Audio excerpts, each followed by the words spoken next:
and people are feeling foggy, so it's not a bad choice for it. But as we started to research it more, it's not always just related to chemo, and people who have gone through radiation or maybe have had no adjunct treatment but have cancer itself can have some of these experiences.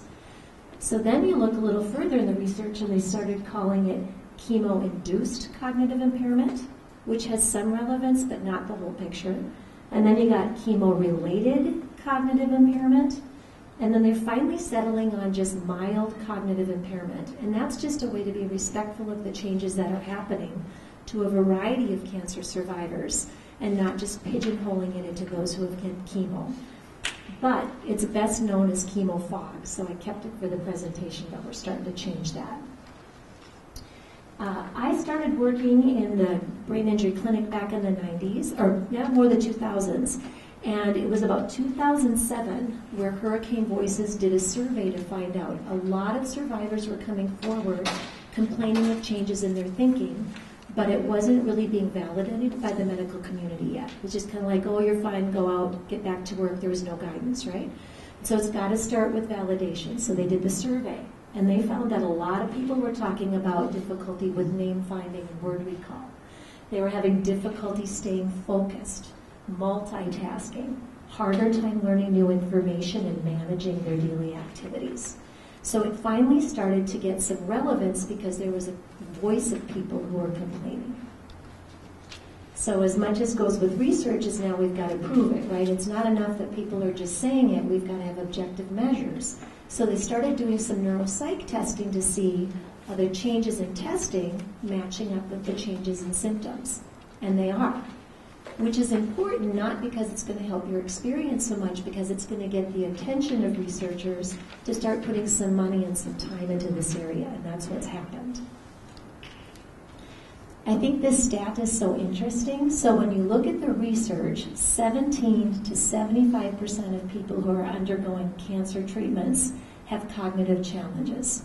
And that's like this huge discrepancy, which I think shows us more that how we're doing our testing and measures hasn't been tightened up yet. But 75% is a really high number. And that warrants attention in medical researches or resources to help people manage. And that's why I like this slide so much. You are not alone. You are not crazy. You are not making things up. It is true. So there are a variety of causes, and that's where a lot of the effort's going right now is to kind of figure out what's causing it and what can we change to help prevent it or at least minimize it. And it can be from the chemotherapy itself. Some of the regimens can do this. It can be the inflammatory response, oxidative stress, anemia, when your blood is running low, you don't have the energy to really think well. Hormone suppression, menopause early on has a lot of changes in cognition too. So there's a lot of reasons that this can be occurring. Some of the medications may actually cause some of the changes. Fatigue affects it, anxiety affects it, and depression can affect it. So there's multiple factors that can lead to inefficiencies in your thinking. So what can you do about it? It's one thing to say, hey, I'm experiencing it, but it's not real effective if you can't get some ideas on how to manage it. And so that's what we're here today for. I've got 3 different concepts that I want to cover today. Oh, you know what? I just had my first attention error. I had a timer up here for myself, and I didn't start it. So even those of us have chemo fog some days. So I want to go over 3 concepts. One is, what are some 6 things you can consider to help yourself in your thinking? Multiple factor model, and then the information processing. When it comes to good thinking, there are 6 things that need to be managed for everybody. But this becomes truer when you're going through a medical process, because then your resources are more spread out and your budget gets smaller. And I think if we can start out with what can you do and what can you control instead of all of the things that we can't manage, that's where we begin to make some change. The top one is good nutrition. If you don't have good energy going in, you're not going to have good cognition coming out. And this is really challenging because your treatments may affect your appetite. And so it's so important to work with your medical team to make sure you're addressing that. and that you use strategies to make sure you're getting consistent nutrition. Otherwise, you will not be able to function as optimally. So it's worth the energy, even if it doesn't feel interesting or important. That's where you've got to begin. The second one is good sleep. And just a reminder that lack of sleep is a torture treatment, right? People don't think well if they aren't sleeping well. And that's another area that can really be disrupted during treatment. And so taking the time to really establish routines where you go to bed at a certain time, you try to get up at a certain time, you work with your health provider if you can't sleep, because if you're not getting restorative sleep, your brain isn't going to be as effective for you. Physical exercise. This one warrants its own slide. The research has been exploding on the benefits of exercise. And I think it's a bit of a conundrum when you're in the process of treatments and then recovery, because you don't have energy. And so one of the first things to fall off is exercise. And yet, when you're exercising within a reasonable amount, you can keep that budget a little bit bigger. It helps with stress. And the research is starting to show it helps with decreased occurrence rates. So as much as this is one that's easy to let go, it's one that really needs your time and energy. And if it's hard for you to get that back or begin it, talk with your physicians, because there are wonderful PTs out there that can help you establish a program. But it matters. The next one is stress reduction. And that's another huge one. At a time in your life when your stress is really high and the coping strategies that you have may not be enough, it's worth really looking into that to either get back on track with things that worked before or explore some things that you hadn't tried before.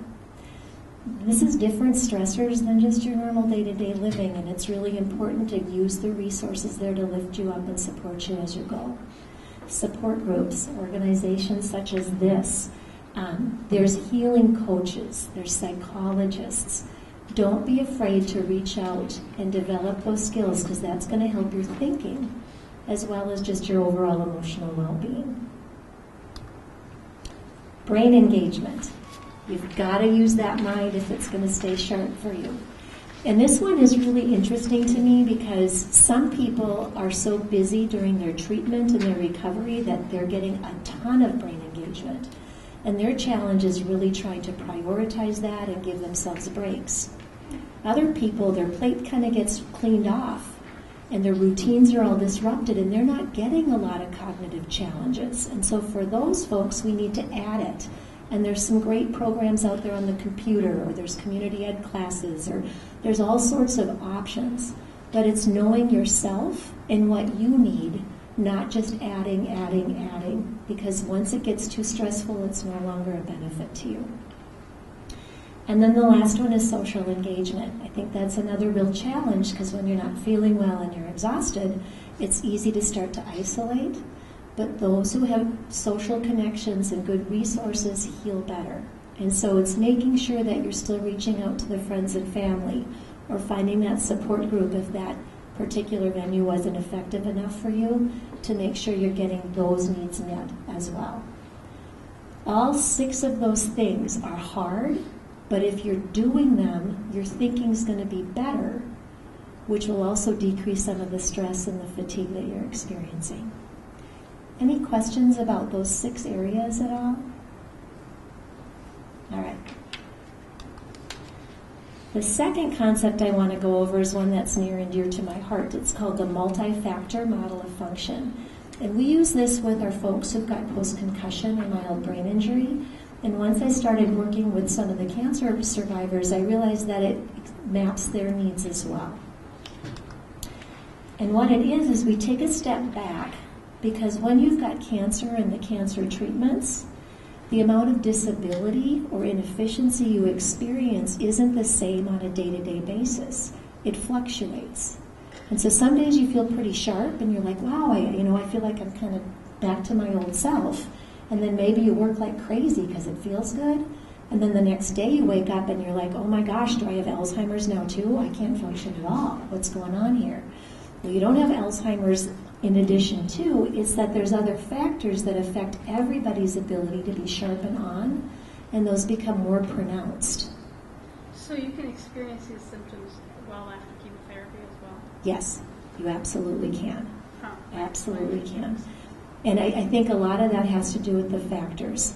So it starts with your brain factors. Everybody comes into this world with a certain amount of capacity, right?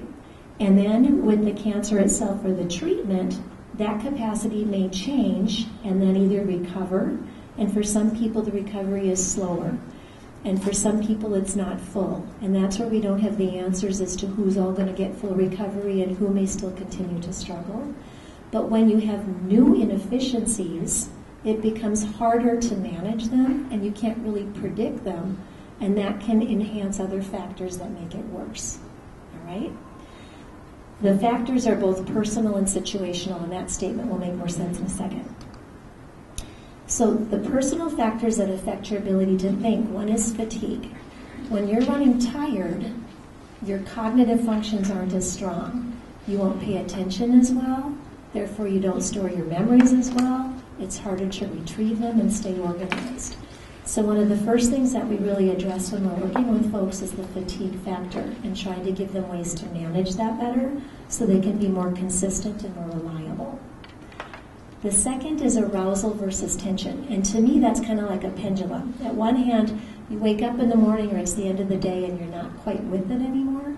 And so you're present, but you're not clicking. You're really dragging. And when you're feeling that way, kind of foggy, you're not paying attention as well. Therefore, you're not storing your memories as well, and they're going to be harder to retrieve. So we can't always change your level of arousal, but we can change your expectations of what you can do when you're feeling that. You might need more lists. You might need to look at your calendar more often. Ways to keep yourself grounded when you know you can't trust yourself as much. Then you hit the sweet spot. That's where you're feeling good, and you're moving along, and you're like, wow, you know what, I feel pretty good. And you can swing into distraction or anxiety. And that's when you're present, but you're maybe hypervigilant, and there's a lot of distractors in your head. They're looking at me funny. I must have told this story before. Things like that are going on, so you're not really listening. You're more listening and trying to ignore the voices in your head, and therefore your cognition isn't as good again. Physical symptoms. When energy is going towards ignoring pain, when energy is going towards trying to not ignore the neuropathies or the balance, that energy and attention isn't available for thinking. And so that's another aspect. And then you may add negative thoughts. That can be frustration. I never had to use lists before. I'm going to see if I can go to the store without one. I'm not going to cheat anymore, right? It can go to acceptance issues. Why me? This is hard. I'm done, which takes more energy away from thinking.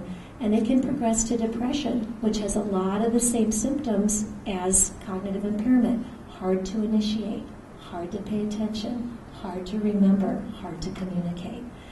And so what I say to folks when I'm working with them is that at the risk of being a Pollyanna, if a lot of these factors aren't managed, I see that as a positive because that gives us room.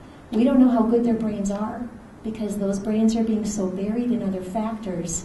We need to help them manage those so they can see how good they are and how many good days they can pull together. The situations you get yourself in also make a big difference on how much cognitive energy is required. Today here, I'm hoping you all are alert and have coffee if you don't, so it's easy to pay attention to me. But if we opened the doors and there was a reading group for the library in the corner and there was music over there, suddenly the demands of listening to me would be much higher because you'd have to ignore everything else. So if you picture yourself in a busy restaurant and you're not tracking conversations, that may not be that you're incapable, but you can't filter at that level when you're tired at the end of your day. So it's trying to figure those things out. Multitasking takes a lot more energy to manage 2 or 3 things than it does one. And so if we can get your fatigue down, then maybe you can multitask, or just knowing when and how. And then the last one is information processing demands. How fast is it coming at you? How well do you organize it outside your head so that if you're running on low resources, you're not also anxious because you know you're forgetting? And so there's different ways that you can manage situations to support your brain. Any questions about that? All right. Your ability to think varies from moment to moment and situation to situation.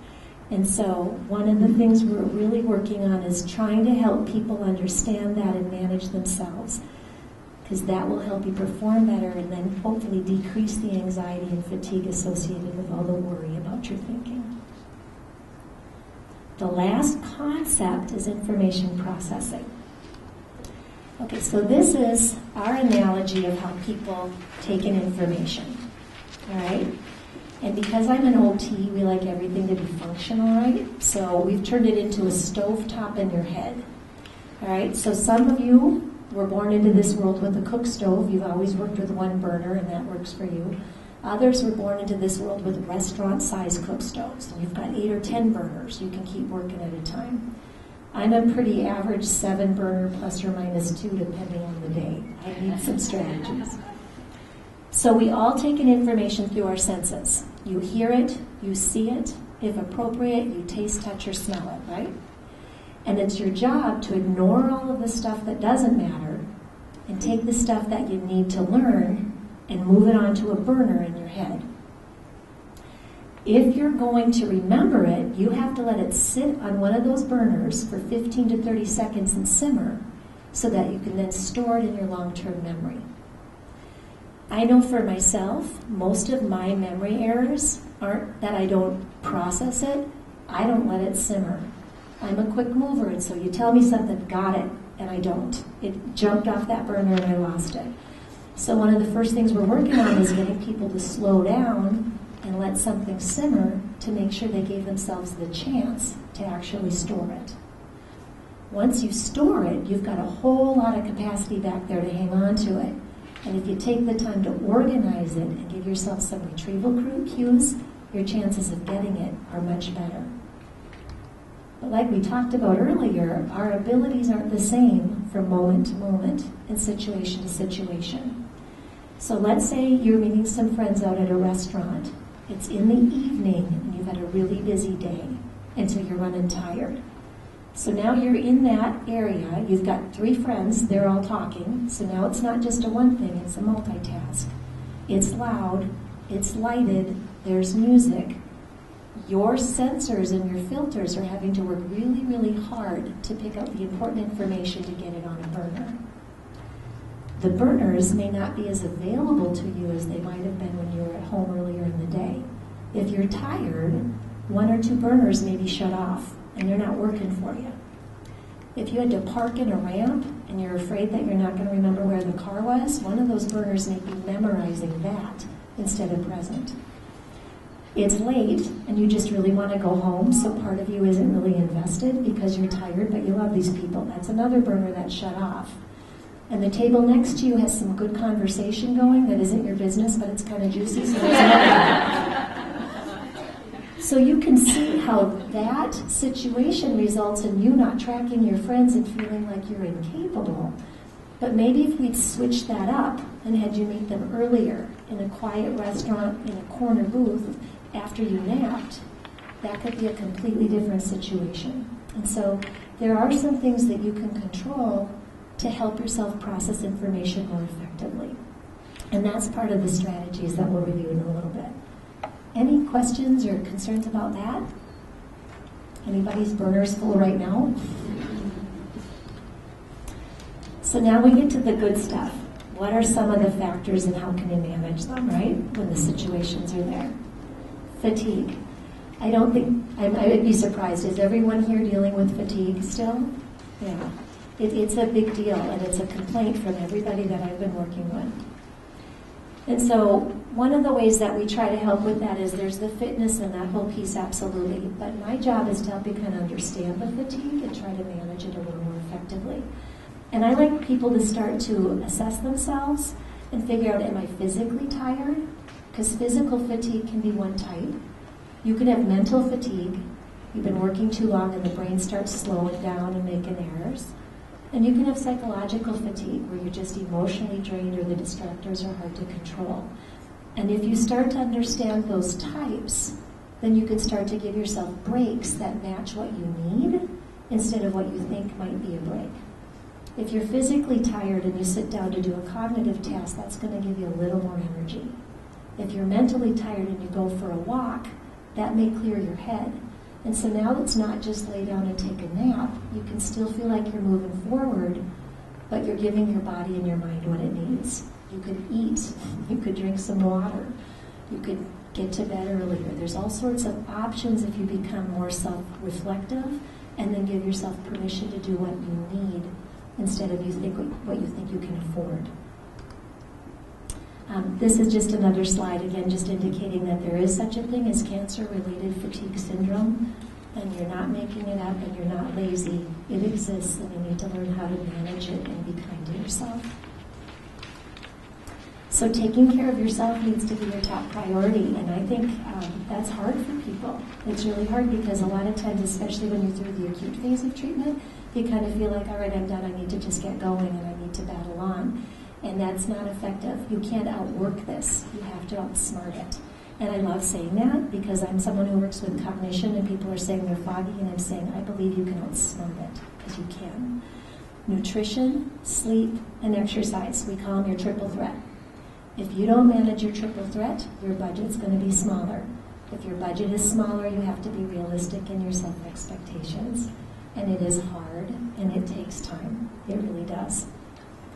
We need to figure out ways to reduce stress because that stress can eat up a huge portion of your budget, and then it doesn't leave a lot for good thinking in your other areas of life.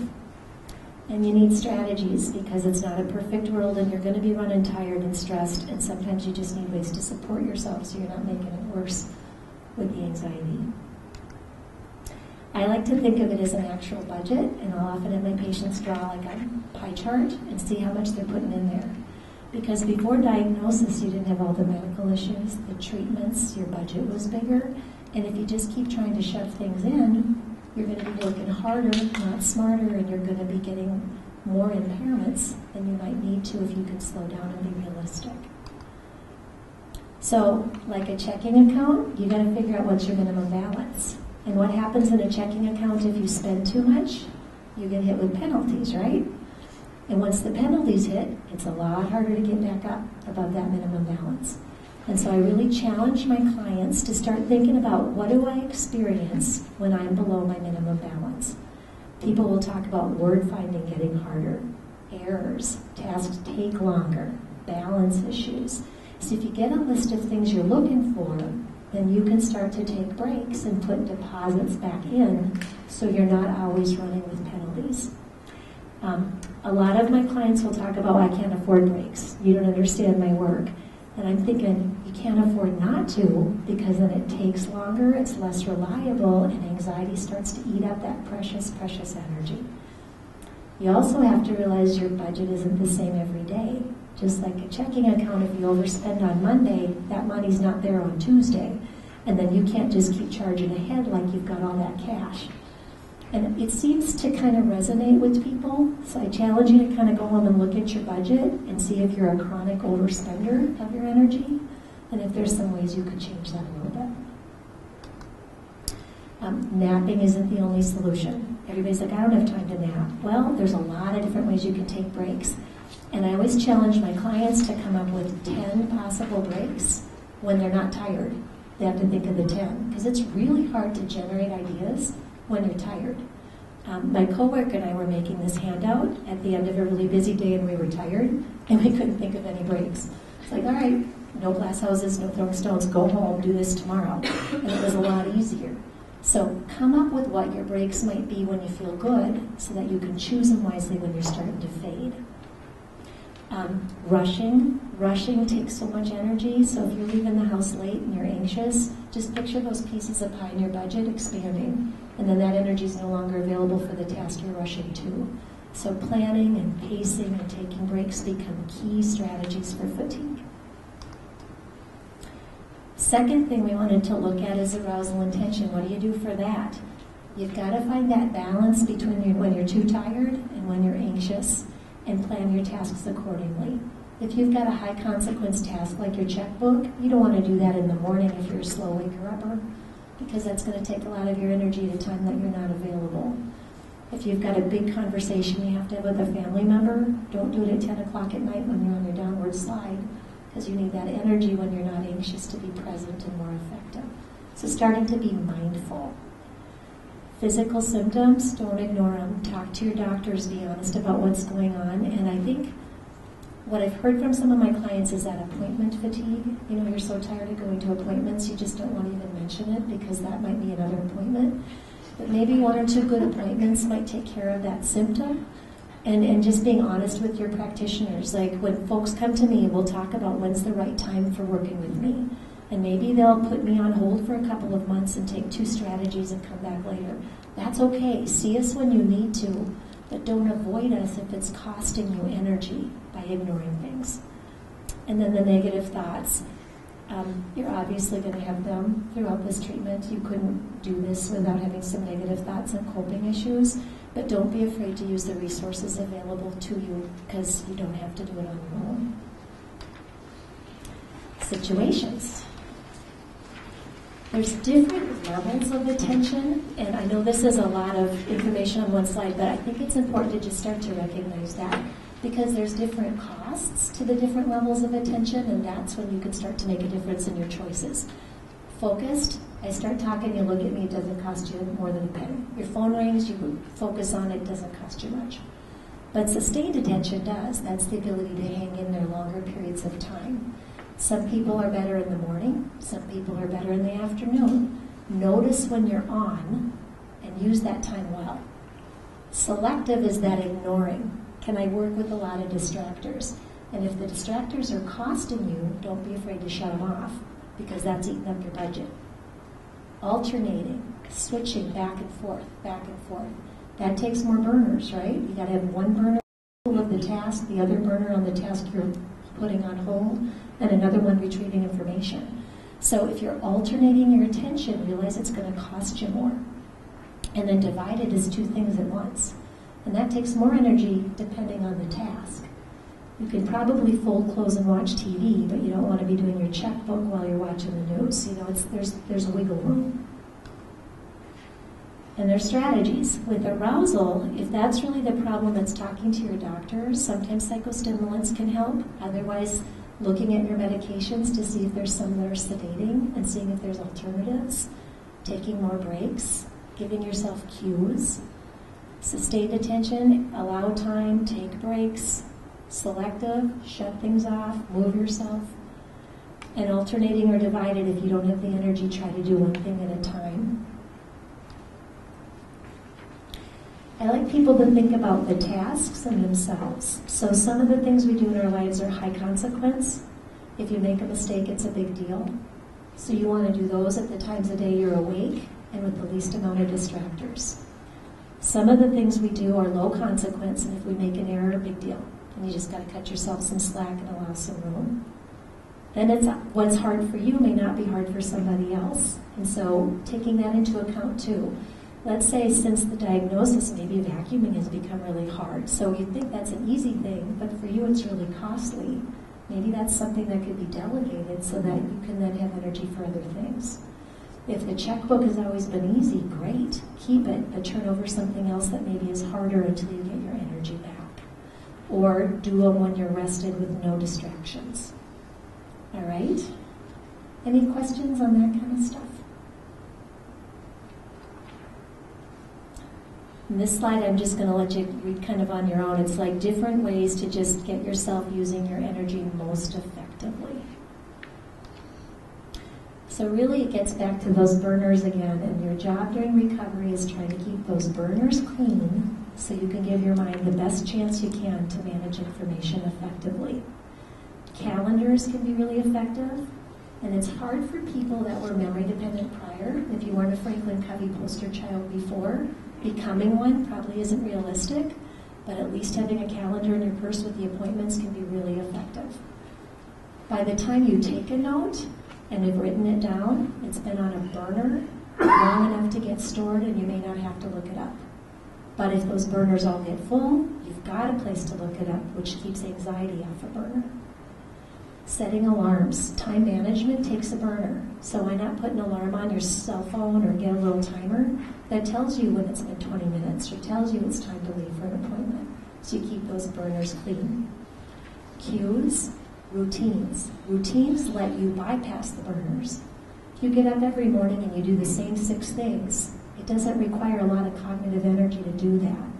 So set up those routines, which often are not there after you've had your injury or your illness. Those routines get wiped out. So reestablishing them can be really important. And then checklists. If you write out the checklist and you do it the same way every day for a few days, pretty soon it's a habit and it's a routine and it doesn't require your burner. But if you have a really bad day and you didn't sleep all night, you can look at that checklist and avoid those errors. So checklists, routines, calendars, breaks, timers, those aren't cheating. Those are ways to outsmart this so you've got the energy you need for the good stuff. All right? So then, how are people's burners doing? Is this too much, too fast, or is everyone doing okay? All right?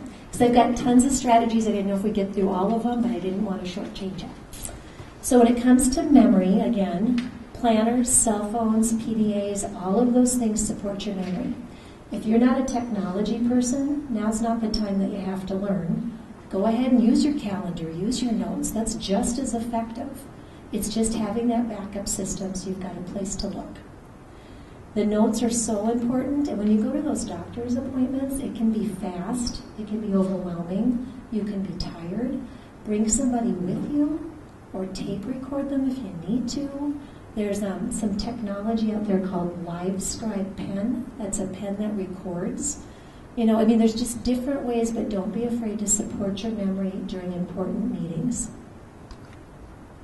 Routines and schedules. First pants, then your shoes.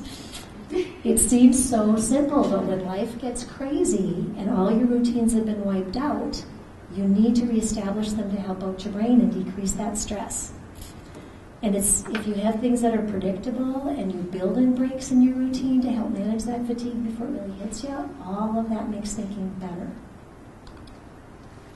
We go so far as to write out the list. Sit down every Sunday, pull out your calendar, plan your week, schedule your breaks. Get up on Monday, do it all over again.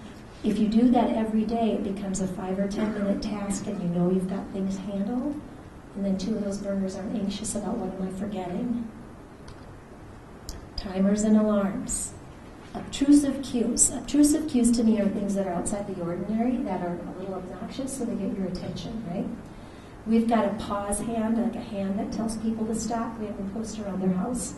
One of the most creative was a woman I worked with who would put water in the sink for her cats to drink, and then she'd turn it on and walk away and forget about it and flood her bathroom.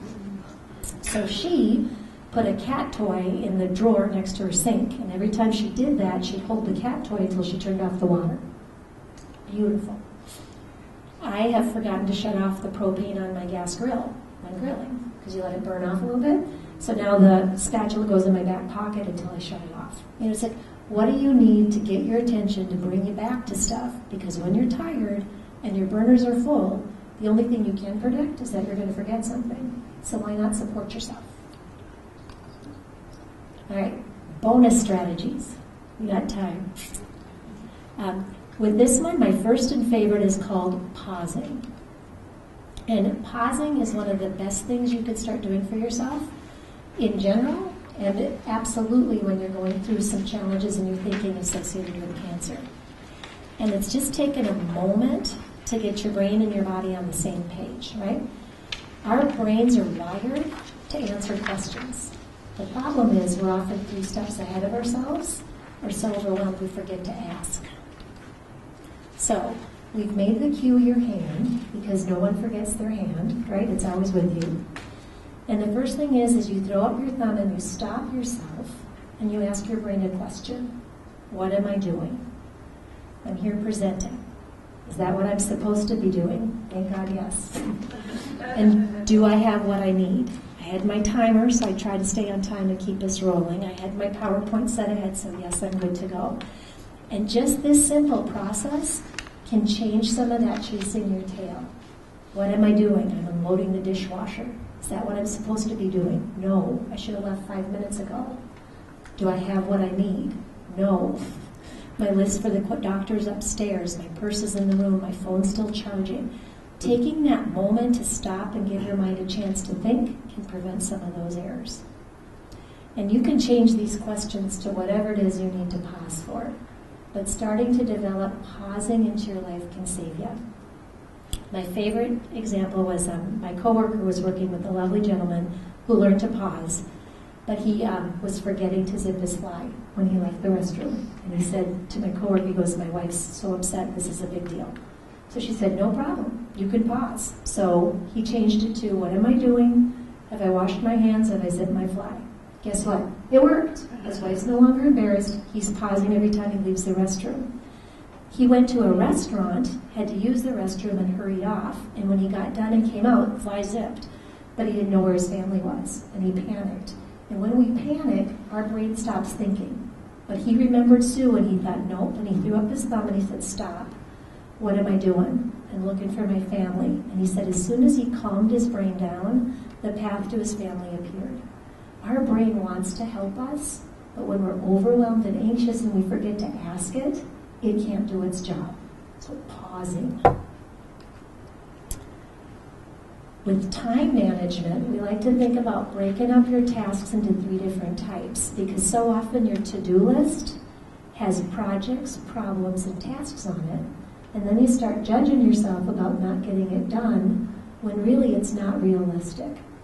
There's a difference between a to-do, that's like a one thing, make a phone call, get the groceries, little things that you can do quickly, versus a project, organize my bedroom closet.